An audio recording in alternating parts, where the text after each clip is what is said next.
nakakalungkot sa park na to is yung maraming nasawi. Mga taga-Abra, mag-prepared po kayo kasi kung ano yung nangyari sa Cebu, matitikman nyo po yun.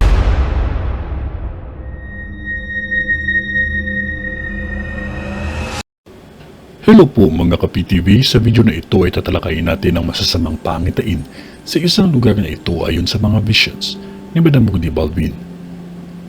Pero kung ikaw ay hindi pa nakasubscribe sa aking channel, baka naman.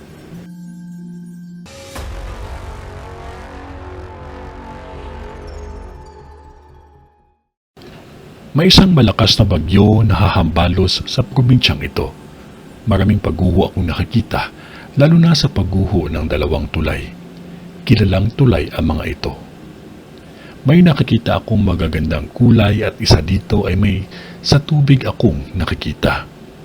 Mahirap kalaban ang hamon ng kalikasan. Kahit sino mang tao sa mundo ay ayaw itong maganap. Ngunit sa vision ko ay mangyayari pa lamang ang mga ito.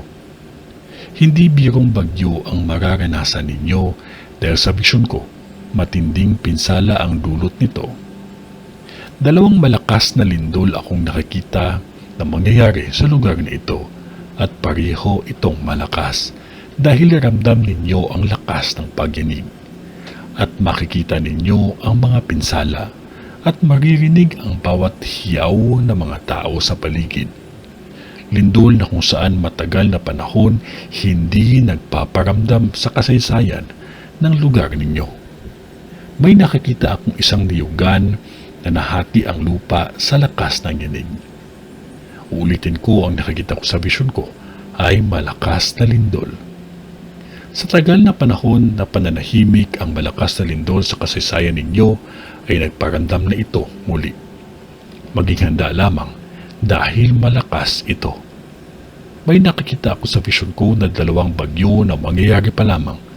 Ang isang bagyo ay may tuturing mo itong malakas ngunit hindi magla-landfall sa probinsyang ito. Pero natamaan pa din sa hagupit ng ulan at hangin na kung saan kahit sa maulan na panahon ay may sunog. Ngunit may isang bagyo na nag-landfall sa inyo na kahit saglit lang ito ay matindi ang pinsala na dulot nito. Sa kasagsagan ng masamang panahon may aksidente na mangyayari pa lamang sa kalsada na kung saan halos nasawi ang lahat ng sakay ng sasakyan sa matinding impact na dulot nito. May ibang lugar na kung saan nagputukan ang mga kable ng kuryente at dapat mag-ingat ang lahat dahil may poste na bumagsak sa baha. May nasawi dito. Maging maingat ang lahat sa pagmamaneho. Huwag pairalin ang init ng ulo at pagmamadali dahil ito pa ang magiging kapalit ng buhay ninyo. May nakikita akong malaking sunog na ang dahilan ay ang lindol. May nakikita din ako sa lugar na kung saan may nakikita akong klinik at nagtitinda ng pizza at hindi ito kalayuan sa hardware. Malaki ito kung hindi ito maaagapan ang sunog na ito dahil na din sa mga bagay na nagpapalala ng apoy. Gaya na aking sinasabi palagi, nasa sa inyo pa din ang paniniwala, pero huwag natin kalimutan ang manalangin. Ito ay ang vision ni Madam sa Ilo-Ilo. Sa ngalan ng Diyos Ama, ng Diyos Anak, at ng Diyos Espiritu Santo. Amen.